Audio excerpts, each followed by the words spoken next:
Rodrigo Duterte. Abogado, naging piskal, at naging Pangulo ng Bansa na matino at maayos ang pamamahala. Yan po ang dahilan kung bakit blind obedience to illegal orders must be put to a stop. Tama na po ang pagbastardize, ang pagsira at pagwasak sa organisasyon ng Philippine National Police. Maawa po kayo, Secretary Abalos, Bongbong Marcos Jr., and General Marbil. Tapusin na po ninyo ang ganyang estilo ninyo. At hindi po nakakatulong yan sa pagpanatili ng kapanatagan, kapayapaan at mabuting pag-iral ng batas at katarungan sa ating bansa. Number 2, magandang araw sa bayan ng Pilipino, magandang araw Pilipinas nating mahal. Ito po si Ka Eric at sasamahan po ninyo kami dito sa Pilipinas nating mahal para sa pagpapadaloy ng talakayan para po sa usaping pangkapayapaan, pagsusulong po ng mabuting pamamahala para sa kabubuti ng ating pinakamamahal na bansang Pilipinas at ng ating mga mamamayang Pilipino, kasama po ang pagtatanggol ng demokrasya at ang pagtataguyod ng tunay na kapayapaan sa bansang minamahal natin. Mga kababayan, kamakailan lamang po nang sumambulak ang iskandalusong paglusob ng mga pang-combat unit ng Special Attack Force. Tama ba? Special Attack Force. Special Attack Force ng PNP sa Kingdom of Jesus Christ, mga kababayan. Ay nako, wala pang isang linggo ni-relieve ang Regional Director ng Philippine National Police for Davao Region, PNP Regional Director General Martinez. At kasabay nito, ang 12 na mga CIDG at mga Special Attack Force, sorry sa mga matitinong SAP, Special Akyat Force, pwede rin. Special Akyat Force na umakyat sa bakod ng worship compound. We underline and underscore the word worship compound ng Kingdom of Jesus Christ sa kanilang cathedral area sa Davao City, sa Prayer Mountain, sa Tamayong, at sa Glory Mountain. Isa ito sa mga sanctuaryo ng pananampalataya at reflection and prayer din sa area ng Kingdom of Jesus Christ. Sabay-sabay na paglusob, wala pang isang linggo. Black eye, kaliwat kanan, sa buong daigdig. Ang pag-viral ng video sa pananakit, sa kabataan, kababaihan, pananakal, pag-brandish ng high-powered rifle, at paggamit ng excessive, scandalously abusive, state coercive apparatus known as Philippine Police. The Black Ayan, kaliwat kanan ng PNP. Pinarelieve nila ang kanilang Regional Director doon sa Davao Region, ang PNP Regional Director for PNP Regional Office 11, si General Martinez, at ang 12 daw na mga SAF Special Akyat Force na lumusob sa natatawa yung mga viewers ng Pilipinas nating mahal. Special Akyat Force, no? Doon sa compound, prayer compound sa Davao. At para maintindihan natin, hindi po pinalagpas ni former President Rodrigo Roa Duterte. Napakaganda ng kanyang mensahe, hindi lamang bilang administrator, as pinalaga ng Kingdom of Jesus Christ for the properties and administration sa mga lugar na mayroong pag-iral ang Kingdom of Jesus Christ, kundi bilang dating Pangulo. Ito pong hinahanap ng mamamayan. The kind of leadership which is decisive, deliberate, and very categorical to defend the people and to stand for what is just and what is right, kung anong tama at makatarungan at matuwid. So, tutunghayan po natin ang ulat na ito, at maya-maya lang din po, before itong ulat talakayan na pagsisimula natin mula sa ating mga kaibigan sa talakayan dito sa Pilipinas nating mahal, naka-standby din po ang ating paglilinya ng ating communication line sa Pilipinas nating mahal kay Professor Ana Malindog-Oy.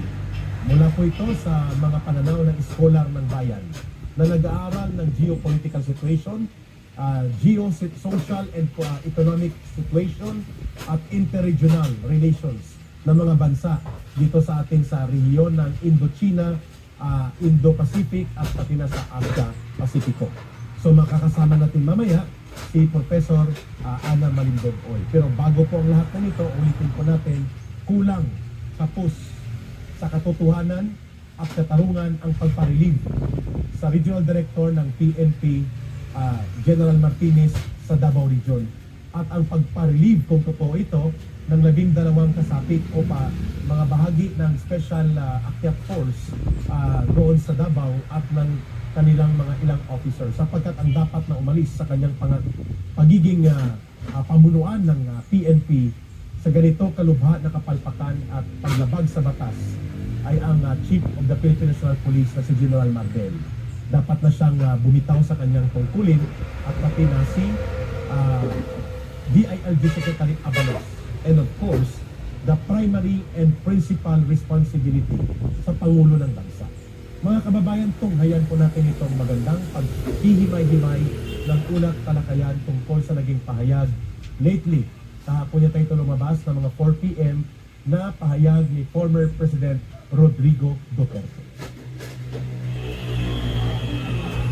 Matapos kumalat sa social media ang iba't ibang footage na ginawang sabay-sabay na paglusob ng puwersa ng Philippine National Police Special Action Force at ng Criminal Investigation and Detection Group o CIDG sa mga compound ng Kingdom of Jesus Christ, bumaha ang batikos laban sa kapulisan. Kahit hindi mga miyembro ng KOJC, justisya rin ang sigaw ng mga kapwa Pilipino dahil sa lantarang paglabag sa karapatang pantao ng mga otoridad. Sa kanyang pinakabagong pahayag, araw ng Huwebes, Hunyo 13, sinabi ni dating Pangulong Rodrigo Duterte na para sa mga miyembro ng KOJC at lahat na nagtataguyod ng batas, ang araw ng Hunyo 10, 2024 ay may tuturing na araw ng labis na kasamaan. Aniya, ang mga armadong batalyon ng PNP SAP at ng CIDG ay nagsagawa ng paglusob sa iba't ibang compound ng simbahan sa Barangay Buhangin at Tamayong, Davao City, sa Glory Mountain, Q-Sands Baptismal Resort, Samal Island at sa Kitbuk Compound sa Malungon, Sarangani Province na halatang sabayang ginawa ang pagbibigay ng warrant of arrest laban kay Pastor Apollo Sikibuloy. Maliban anya sa over-publicized arrest warrants, ang mga otoridad na lumusob ay hindi nagpakita ng anumang search warrant sa lahat ng ari-arian ng simbahan na sinalakay ng mga otoridad. Ito ay isang malinaw na paglabag sa batas, isang overkill o pagmamalabis. Kaya naman ayon sa dating Pangulo, ang kilos na ito ay hindi maaring palampasin. Bagamat ikinalungkot ni Duterte na panagutin sa batas ang mga sangkot na otoridad dahil na rin sa malaking suporta nito sa kapulisan at sa ratahang lakas ng Pilipinas, dapat niya itong gawin bilang administrator ng mga ari-arian ng simbahan. Kaya naman iniutos na ni Duterte na maliban sa paghahanda ng mga affidavit ng mga lahat ng mga miyembro nasaktan at na-trauma sa masaklap na insidente, inuutos na rin anya ang pag-inventaryo ng mga ari-arian ng simbahan na nasira. Nagpaalala din si Duterte na hindi lamang sa simbahan, kundi pati na rin sa mga opisyal ng batas na magsagawa ng naaangkop na aksyon dahil ang nasabing paglabag ay naipakita sa social media sa buong mundo at nagpakita ng maling mensahe na ang bansang ito ay naging isang police state o estado na kontrolado ng pulisya na walang respeto sa batas at mga institusyong panrelihiyon. Binigyan din naman ng dating Pangulo na bagamat nagawa na ang pinsala, naroon ang pagkakataon na itama ang mga pagkakamali na dulot ng pagyurak sa mga batayang karapatan sa pagsasagawa ng iligal na paglusog sa pamamagitan ng pagbibigay ng mga lunas at legal na remedyo na ayon sa batas. Binanatan din ni Duterte kasalukuyang administrasyon. Anya, ang masaklap na obsession o pagkahumali ng administrasyong ito na gawing masama si Pastor Apollo Sikibuloy kahit hindi pa siya nahahatulan ng korte ay isang malinaw na maniobra upang ilihis sa atensyon mula sa totoo at lumalalang krisis sa bansa na dulot ng korupsyon, kawalan ng kakayahan at pang-aabuso ng kapangyarihan. Mabigat man daw sa kanyang puso, kailangan niyang umaksyon laban sa mga responsable para sa sabayan at iligal na raid. Ang batas anya ay dapat na ipatupad. Sa huli sinabi ni Duterte na ang nangyayari ay dapat na magsilbing babala at aral sa lahat ng sumusunod at nagpapatupad ng iligal at labag sa batas ng mga utos dahil mayroong malubhang kahihinatnan ang bulag na pagsusunod. Para sa Diyos. Ayun, mga kababayan, napakaganda po at napakalinaw ng kababayan, napakaganda at pakalinaw po ng pinahayag ni former President Rodrigo Duterte. Una, there is no such thing as all orders must be obeyed. But nag-qualify po ang Pangulo ng Bansa. Nilinaw niya, legal orders must be obeyed, must be followed. Illegal orders must not be implemented. Ang pagpasok sa pribadong compound, lalo na religious and worship compound ng mga estabilisado at kinikilalang mga religious organizations like Kingdom of Jesus Christ.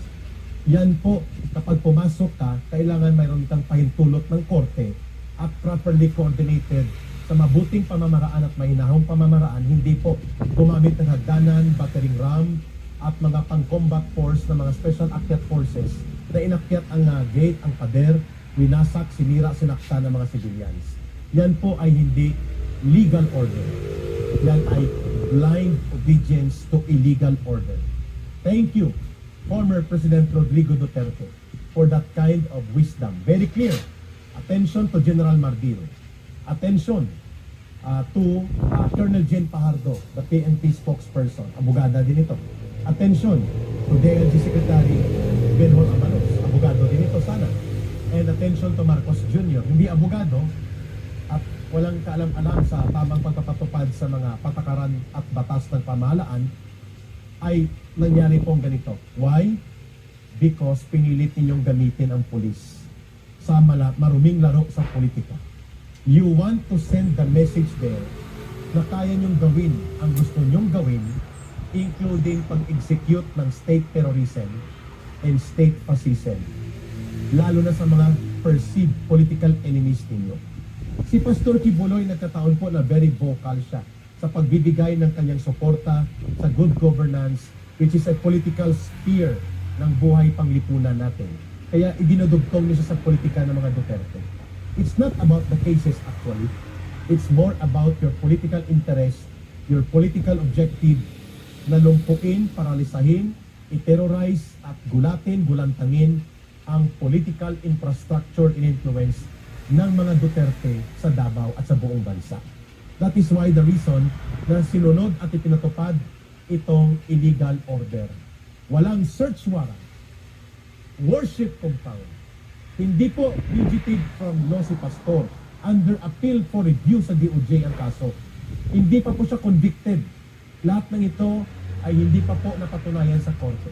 Pero ang pagtrato sa kanya at sa kanyang organisasyon na pinamumunuan na dapat ay kabahagi po ito ng mapayapang pag-iral ng mga religious organizations sa ating bansa na kinikilala at ginagarantiyan ng konstitusyon.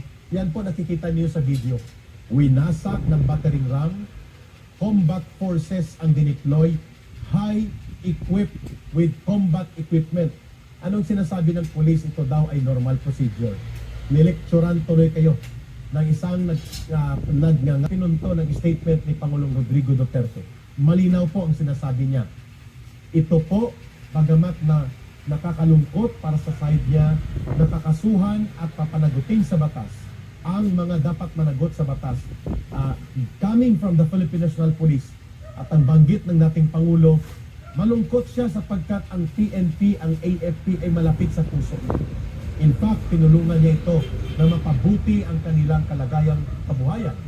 Ang sahod, ang mga karapatan at suporta, pati na po ang pondo at mga equipment, training, support, professionalization at iba pang mga kailangang dapat gawin ay ibinuhos niya nung panahon siya ang Pangulo ng Bansa para mapabuti po ang organisasyon ng PNP at ng AFP. Subalit sa kalagayang ito, the demoralization and the degradation of the ranks of the PNP, using them as tools for political persecution, malinaw po na ito'y binanggit ni Pangulong Duterte na hindi tama na mananatili ito.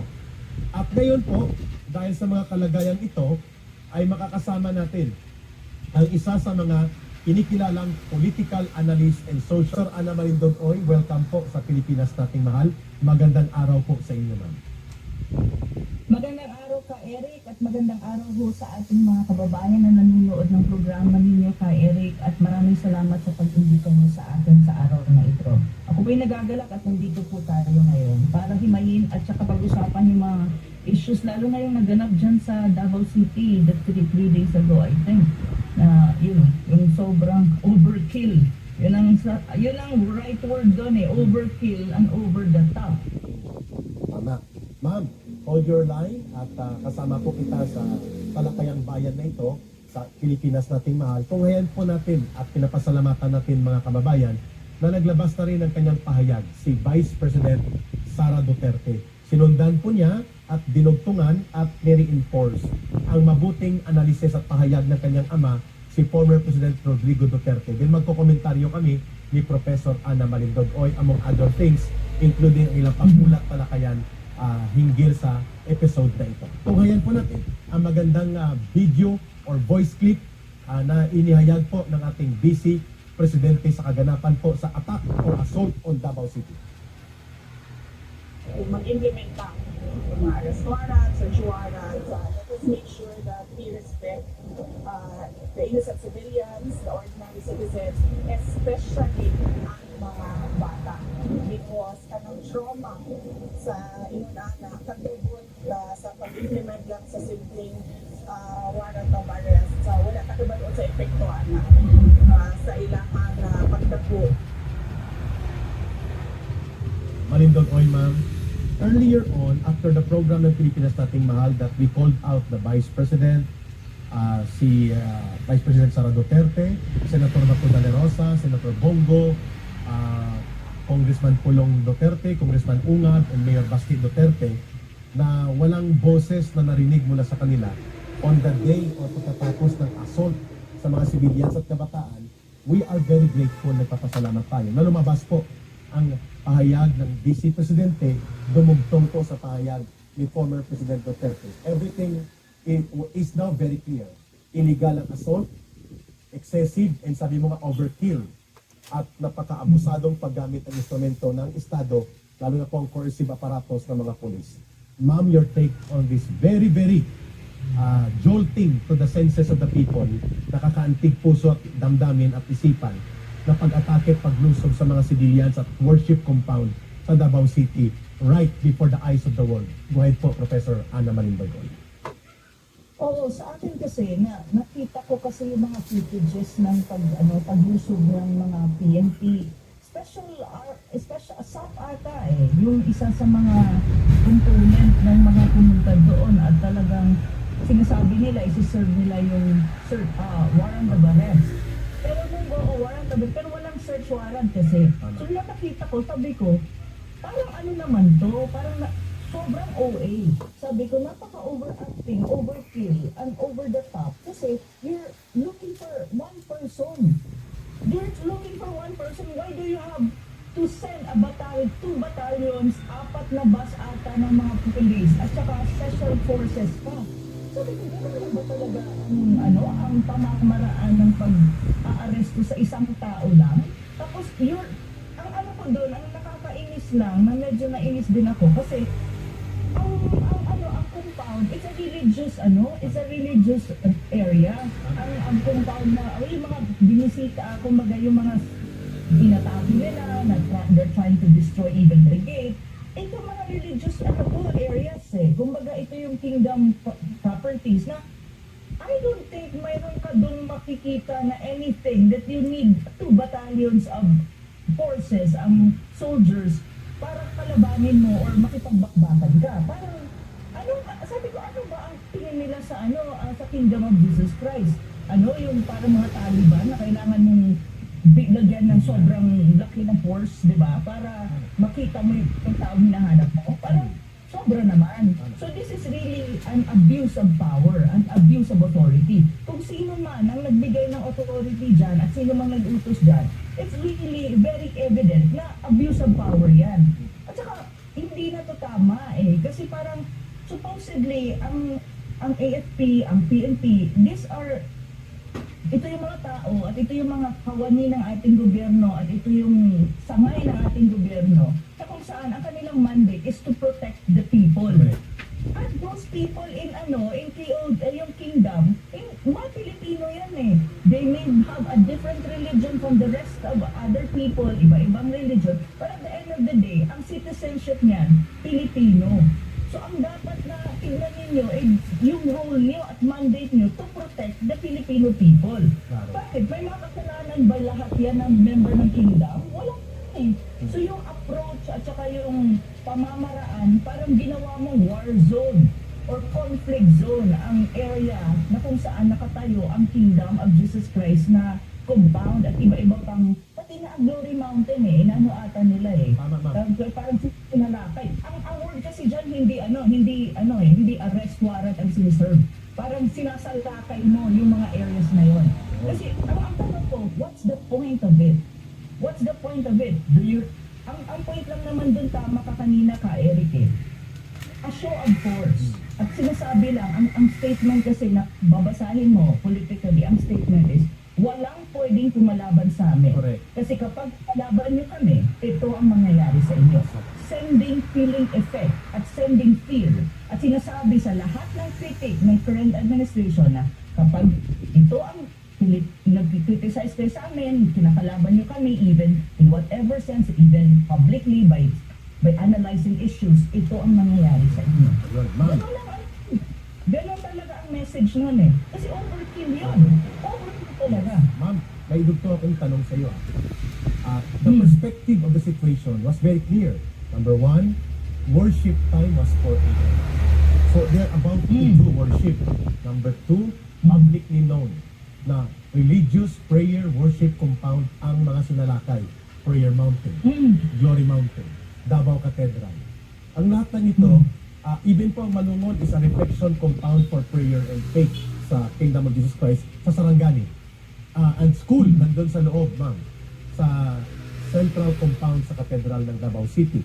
At mga scholars ito, ma'am, kabataan, high school, may college din.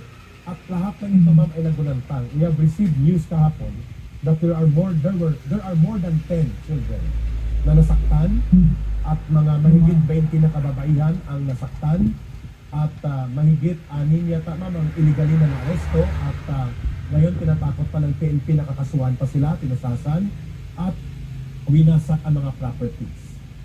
Even at the time of former President Ferdinand Edralin Marcos with an open declaration of martial law, hindi po ipinag-utos ni Marcos Sr. ng tatay ni Bongbong Marcos Jr. na lusubin ang mga religious compound, church, and religious community. I have never, correct me if I'm wrong, I have never seen in any record na ginawa yun ng Philippine Constabulary o ng Philippine Army under martial law orders of the former President Ferdinand Edralin Marcos. Ma'am, your reaction to this? Yun nga eh. Kaya nga sabi ko, parang lumampas pa siya dun sa tatay niya eh. Parang gano'n lang nangyari eh. At saka, alam mo, wala pang declaration of martial law sa Pilipinas right now with the things that is going on. Yung suppression of dissent ng mga kritik, yung, ang daming nangyayari na parang sabi ko nga, wala mang declaration ng martial law. Ang atmosphere sa Pilipinas is parang nasa martial law ka na. Dahil de facto. De facto siya eh. Kasi ang ano dyan, ang siguro, ang inaano nila is parang sinasabi nila at nagsisend sila ng political message na, okay, in a matter of time, mangyayari yan kapag, may mag-alsa or parang alam mo na, yung protest, rally or something. So parang inuunahan nila at nagbibigay sila ng parang signal na ito yung mangyayari sa inyo. Kayo lahat, parang ganon. Kasi imagine mo, religious group to eh. Ang religious group, alam naman natin sa Pilipinas na they are not armed with any weapons. They may be critical on certain social issues, but that is their right as Filipinos. That is protected under the Constitution. That's fundamental right. Even right to religion is a fundamental right.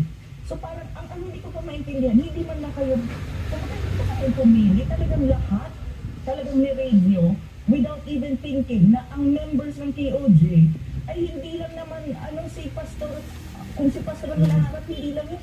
May mga bata, may mga babae, may matatandaan, all. Nakita mo sa footage, mayroon pang nakusasan, parang, ano ito? What is really your purpose of coming here? Is it really like searching for that person? Or arresting that person? Or just, lang yan eh, parang projection of the power na mayroon ka. Ayun, Ganun siya eh. Claro. Paano siya eh, parang power tripping ang dating eh. Imagine that.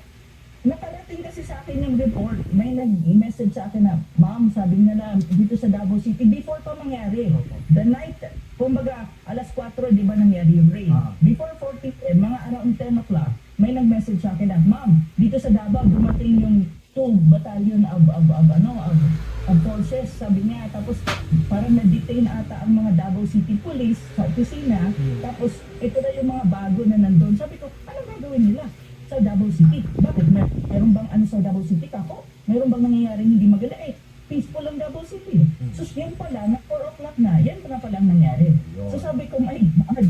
Sabi ko, ang tanong ko kasi ngayon ganito, ano ba ang tingin ng mga Pilipino dito? Masaya pa rin ba tayo dito? Parang hindi na eh. I mean, this is not even a repeat just of the martial law during Ferdinand Marcos Sr. Parang feeling ko mas worse ito ata eh. Ma'am, Kasi at least during the time of Marcos Sr., may certain limits and parameters si Marcos Sr. eh. Kung ano lang, may mga parameters, hindi ko pinagtatanggol si Sr.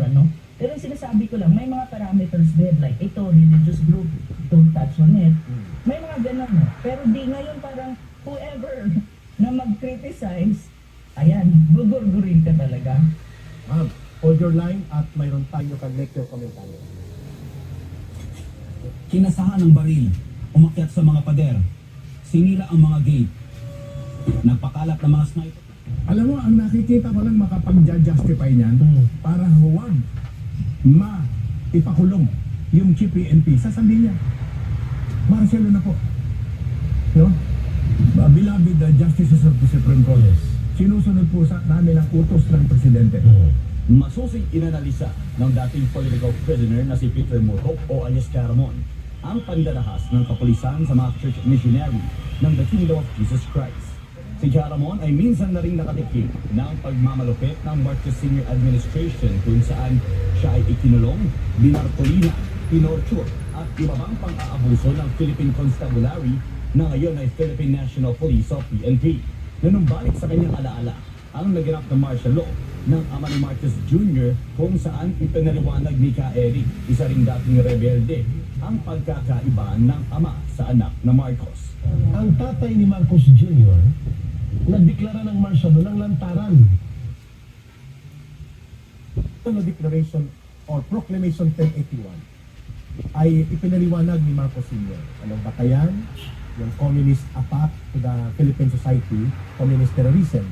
Ito naman, malinaw na political persecution.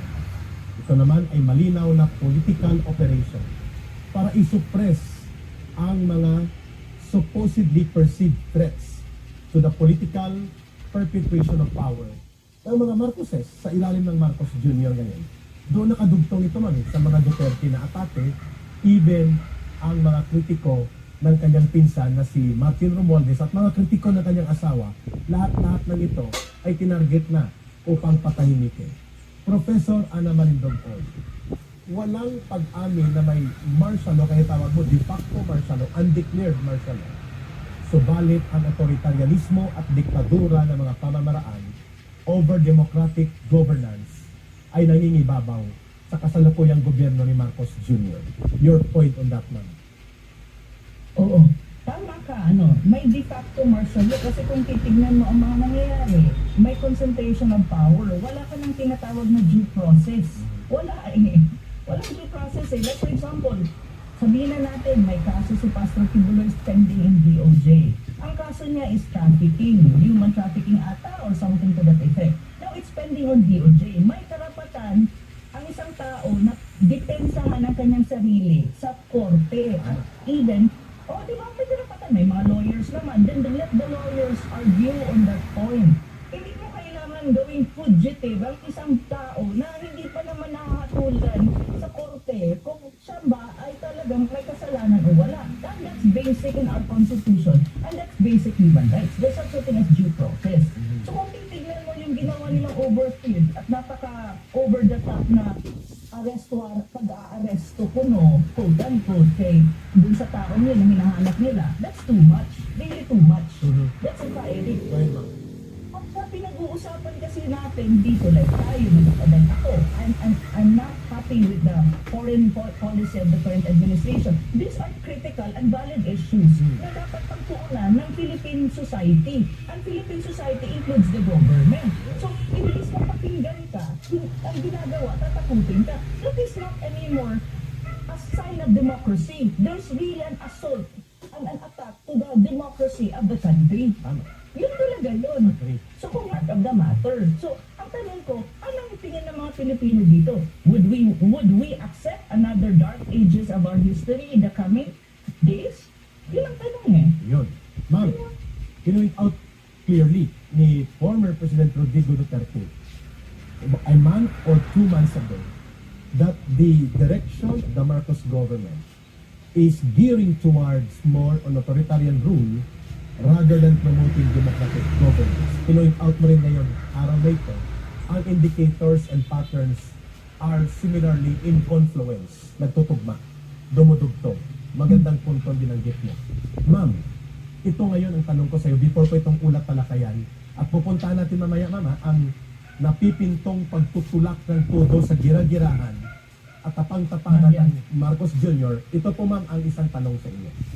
At idinilugtong dito sa mga ganapang binanggit mo yung pangangalakap at muling pag-uugat ng state terrorism, state fascism to the point of de facto martial law na parang tinatanggap na sa psyche ngayon ng lipunang Pilipino at hindi mo maintindihan kung ito ba ay mananatiling tahimik ang mamamayang Pilipino. Tingnan po natin ang ulat nito. Kinasahan ng baril, umakyat sa mga pader, sinira ang mga gate, nagpakalat ng mga sniper at nanakit ng mga walang kalaban-laban ng mga sibilyan. Ilan lamang ito sa mga hindi makataong ginawa ng PNP Special Action Force at PNP CIDG matapos sa sumalakay ang mga ito sa hindi lang isa, hindi lang dalawa, kundi sa 5 compound ng religious group na The Kingdom of Jesus Christ o KOJC. Madaling araw ng June 10, ang resulta sa ginawang pagsalakay, takot at matinding trauma sa mga KOJC members, lalo na sa mga bata. Ang abuso na ginawa ng PNP, nakuna ng video at CCTV footage na naka-upload na ngayon sa social media at libo-libo na ang nakakita kung papaano nila pastangan ng mga naka-uniforme ang sagradong lugar ng kongregasyon para sa dating kadre na si Jeffrey K. Eric Celis. Malinaw na nilabag ng mga pulis ang karapatang pantao ng mga miyembro ng simbahan. Nakikita sa lahat ng video, independent and viral resources of information ang kumakalat ngayon. Nanakit sila ng mga bata, ng babaihan, hindi armado mga sibilyan. Anong tawag doon? Yun ba ay makatarungan? Yun ba ay rules of procedure? Yun ba ay nasa rules of engagement? Yun ba ay nasa SOP, Standard Operating Procedure? Mag-review nga kayo, General Marbil at Colonel Jean Pardo. Huwag niyo lokohin ang mamamayan. Taong bayan po ang umuhusga ngayon sa inyo. Nagiging Gestapo police kayo, kagaya ng Gestapo police ni Hitler noong World War II. Anya, maituturing na karumal-dumal ang ginawa ng mga pulis. Ito po ay karumal-dumal at hindi po dapat pinapabayaan na hindi mapuna. Karumal-dumal in the sense that the excessive use of power of the state have been used to a very independent and very publicly known religious group and community and yet ginamitan ng pangkombat ng mga pwersa. Pagkatapos ng insidente, nakakapagtaka na agad naglabas ng pahayag ang PNP Police Provincial Office 11 at PNP National Headquarters at pinasinungalingan ang mga nangyari. Ayon sa PRO 11, basic equipment lang ang dala ng mga pulis na lumusog sa bahay-sambahan, habang ang PNP Headquarters naman sinabing sapat lang ang bilang ng mga pulis at wala daw nasaktan sa insidente. Gayong marami ang nasaktan at nagulat sa kanilang ginawa. Malinaw po, malinaw pa sa tanghaling tapat ng sinag ng araw na nagsisinungaling ang pamunuan at mga tagapagsalita ng Philippine National Police. Ang Special Action Force, 2 batalyon mahigit, ay pang-combat. Ito po ay ginagamit sa anti-terrorism. Ito ay ginagamit sa mga special operations, sa mga high-level crime operations, anti-crime operations. Ang tanong, ang Kingdom of Jesus Christ, si Pastor Kibonet at kanyang mga ministro, are they terrorists? So nakikita mo overkill, overacting, at very excessive, abusive deployment of state power ang ginamit ng Philippine National Police. Dagdag pa ni Ka Eric, nakakahiya ang ginawa ng PNP SAF at PNP CIDG. Anya, dahil sa karumal-dumal na ginawa ng mga naka-uniforme, dinumisa ng mga ito ang kanilang organisasyon. Malinaw din anya na nagagamit na ngayon ang mga pulis sa maruming laro ng politika. Tama. Kasi nagpapagamit sila sa maruming laro ng politika. The Philippine National Police, the Armed Forces of the Philippines, must remain professional, dedicated, and true to the commitment under the mandate of the constitutional duty nila. And what is that? To defend and protect the state and the people, not the politicians. Kaya naging katawa-tawa ngayon ang labas ng PNP. Nagsisinungaling, nagbubulit ng mga kung ano-anong mga hungkag na mga pahayag na hindi naman tumutugma sa katotohanan ng ginawa nilang paglapastangan sa karapatan ng mga reliyosong organisasyon. Samantala, dahil sa ginagawang pang-aabuso ng kasalukuyang administrasyon, hindi tuloy maiwasan ng ating mga kapatid na Muslim na matakot. Sa panayam ng SMNI News kay Nailin Mama, representante ng mga Muslim, sinabi nito na kung nagawa ng mga pulis na saktan ang mga walang kalaban-laban na sibilyan at alagad ng Diyos, ay hindi malabong gawin din sa kanila ito ng mga mapang-abusong naka-uniforme. Hindi po malabo na gawin sa amin yan. Lalo na po yung kay Normie Suarez po na. Si Normie Suarez po ay kinampihan po yan si nung tumatakbo pang presidente si BBM. Kinumpanya po yan ni Normie Suarez sa mga Muslim. Kaya hindi po malabo na mangyayari po yun sa amin. Hindi rin anya mapigilan ni Nailin na maiyak na makita niyang nadadamay ang mga inosenteng bata dahil sa ginawa ng mga pulis.